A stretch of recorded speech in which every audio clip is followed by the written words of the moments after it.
भारत में लोग कैंसर से मर रहे हैं, हार्ट अटैक से मर रहे हैं, और भी बहुत सारी गंभीर बीमारियों से मर रहे हैं जो पहले थी ही नहीं भारत में। इसका मूल कारण है विदेशी लाइफस्टाइल, विदेशी खान पान और विदेशी तरीका।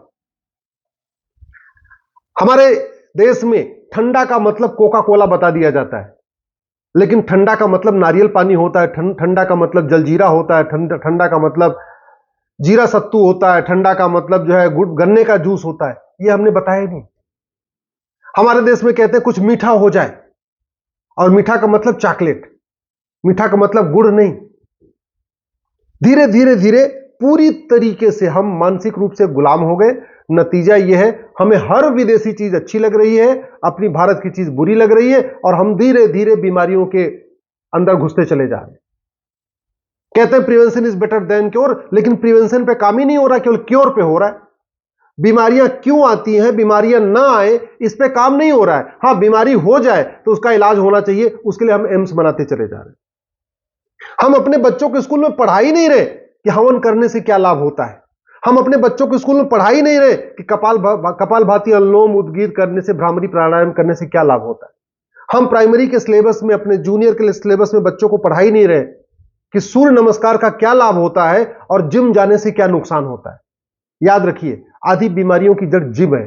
क्यों? क्योंकि वहां फ्रेश एयर आती नहीं है, कमरा बंद होता है, अंदर एसी चलता है, अंदर ही आपका पसीना निकलता है, अंदर सूखता रहता है।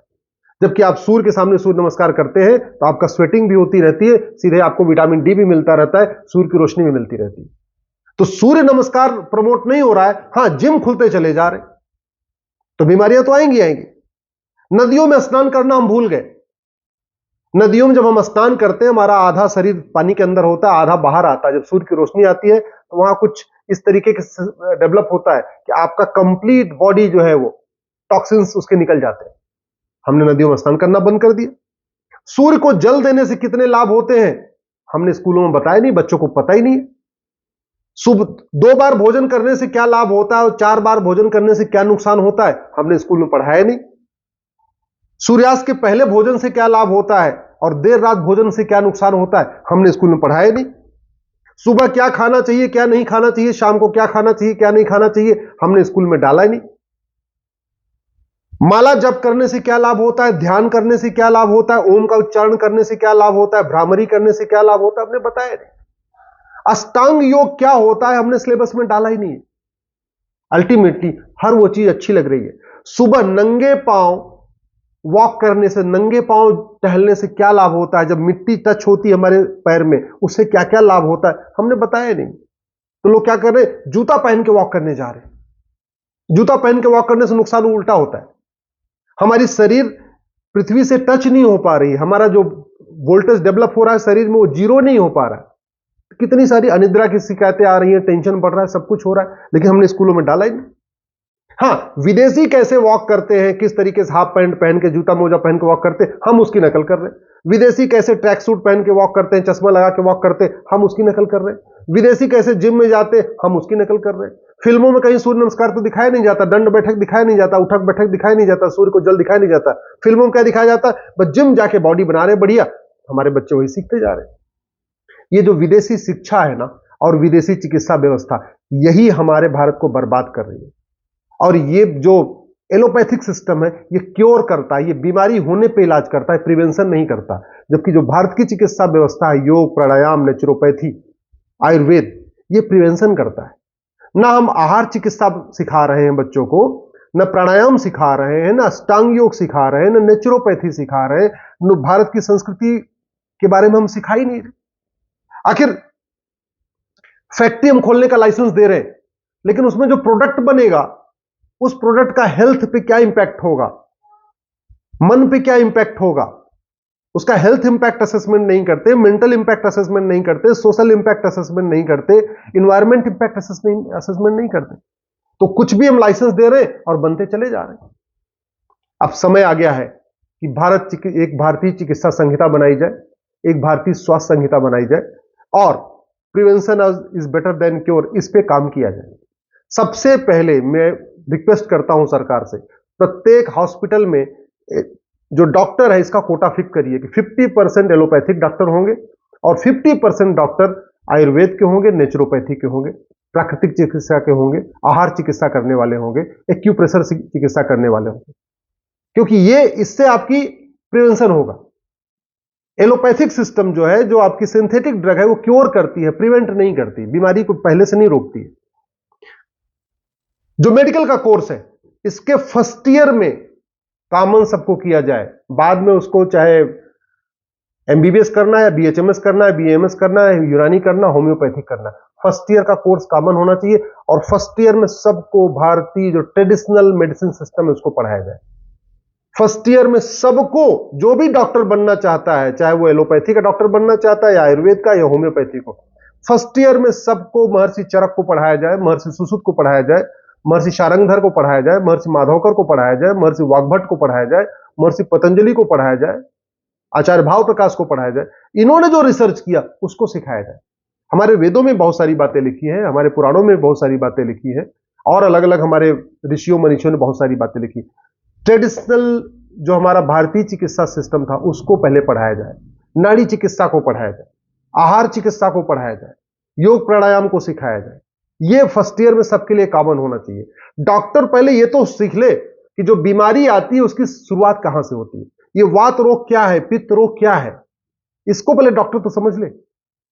और दूसरा, जो आयुष्मान योजना है, ये पूरी तरीके से केवल और केवल आयुष पे लागू होनी चाहिए। हो क्या रहा है, नाम है इसका आयुष्मान भारत, कार्ड जो बनता है आयुष्मान भारत, लेकिन इससे हम आयुर्वेद में, नेचुरोपैथी में इलाज ही नहीं करा सकते। ये केवल और केवल सिंथेटिक ड्रग से इलाज कराने पे काम करती है, एलोपैथ पे काम करती है। इसको बंद करना पड़ेगा। अरे नाम इसका आयुष्मान भारत है, तो भारत की अगर आयुष को प्रमोट करना है तो आयुष्मान कार्ड केवल और केवल आयुष के लिए ही यूज होना चाहिए। इसको एलोपैथी पे रोक लगाना चाहिए। Prevention is better than cure, ये तभी हो सकता है जब भारत की चिकित्सा व्यवस्था प्रायोरिटी हो। जैसे ठंडा का मतलब कोका कोला हमने दिमाग में डाल दिया है, वैसे इलाज का मतलब एलोपैथिक दवाई, इलाज का मतलब सिंथेटिक ड्रग हो चुका है। ये इलाज का मतलब प्राकृतिक चिकित्सा भी तो हो सकती है, इलाज का मतलब योग प्राणायाम भी तो हो सकता है, इलाज का मतलब आहार चिकित्सा भी तो हो सकती है, इलाज का मतलब नेचुरोपैथी भी हो सकती है। इलाज का मतलब ये थोड़ी केवल सिंथेटिक दवाइयां खा लो। ये तभी रुकेगा जब सरकार इसके लिए स्कीम लाएगी। प्राइमरी के सिलेबस में योग अनिवार्य किया जाए, प्रत्येक स्कूलों में एक योग मित्र नियुक्त किया जाए। जैसे शिक्षा मित्र नियुक्त होते हैं ना, ऐसे प्रत्येक स्कूल में एक योग मित्र हो। नहीं प्रत्येक स्कूल में तो प्रत्येक ग्राम सभा में, प्रत्येक वार्ड में एक योग मित्र हो, जो सामूहिक रूप से सबको योग कराए, योग सिखाए। और जो भारतीय जीवन पद्धति रही है, पहले पसीना निकालना, स्वेटिंग करना, धूप में टहलना, धूप में जाना, थोड़ा हार्डवर्क करना, इसको फिर से प्रमोट किया जाए। अल्टीमेटली जितनी बीमारियां आ रही हैं, ये सब लाइफस्टाइल के कारण आ रही है, फूड हैबिट के कारण आ रही है। हम गलत खा रहे हैं और गलत हमारी लाइफस्टाइल हो रही है। तो वो क्या जीवन पद्धति होनी चाहिए, सिखाना पड़ेगा। दुर्भाग्य आप देखिए कि भारत में महर्षि पतंजलि, महर्षि चरक, महर्षि सुश्रुत, महर्षि वाग्भट, भाव प्रकाश, सारंगधर के नाम पे कोई हॉस्पिटल नहीं है। दुनिया के सबसे बड़े डॉक्टर ये थे, लेकिन उनके नाम पे भारत में हॉस्पिटल नहीं है। उनके नाम पे भारत में कोई मेडिकल कॉलेज नहीं है। इनके नाम पे भारत में कोई सड़कें नहीं है। इनके नाम पे भारत में कोई जिला नहीं है। जानता ही कोई नहीं है। इस तरीके से अंग्रेजों ने अपना एलोपैथ को प्रमोट किया कि भारतीय चिकित्सा बिल्कुल नीचे चली गई। चलिए अभी कम से कम आयुष मंत्रालय बन गया, नहीं तो पहले तो और बुरा हाल था। लेकिन आज भी जो हेल्थ का बजट है ना, 1 लाख करोड़ का अगर हेल्थ का बजट है तो मुश्किल से 5,000 रुपए आयुष पे खर्च हो रहा है। 95% बजट आज भी एलोपैथ पे जा रहा है। इसको बंद करना पड़ेगा। वास्तव में एक हमें सरकार को प्रमोट करना पड़ेगा। इलाज का मतलब आयुर्वेद, इलाज का मतलब नेचुरोपैथी, इलाज का मतलब प्राकृतिक चिकित्सा, इलाज का मतलब आहार चिकित्सा। हां, अगर इसके जो भारतीय चिकित्सा व्यवस्था के जरिए इलाज नहीं हो पा रहा है तो ठीक है, मैं एलोपैथ का विरोध नहीं कर रहा हूं। मैं कह रहा हूं उसको भी रखना चाहिए, मैं उसको खत्म करने की बात नहीं कर रहा हूं। लेकिन जो ये हो गया, जैसे ठंडा का मतलब कोका कोला हो गया है, ऐसे डॉक्टर का मतलब एमबीबीएस हो गया है, और दवा का मतलब सिंथेटिक ड्रग हो गई है। इस सिस्टम को सरकार को ही रोकना पड़ेगा। समाज के जागने से कुछ नहीं होगा, सरकार को प्रमोट करना पड़ेगा। इसलिए मैं निवेदन कर रहा हूं, पहली बात तो जो हेल्थ का बजट है, इसका 50% बजट भारतीय चिकित्सा पे खर्च होना चाहिए। हॉस्पिटल में जो डॉक्टर है वहां 50% भारतीय चिकित्सक, जो भारतीय चिकित्सा को पर कोर्स करके आए वो होने चाहिए। फर्स्ट ईयर में मेडिकल का कोर्स कॉमन होना चाहिए।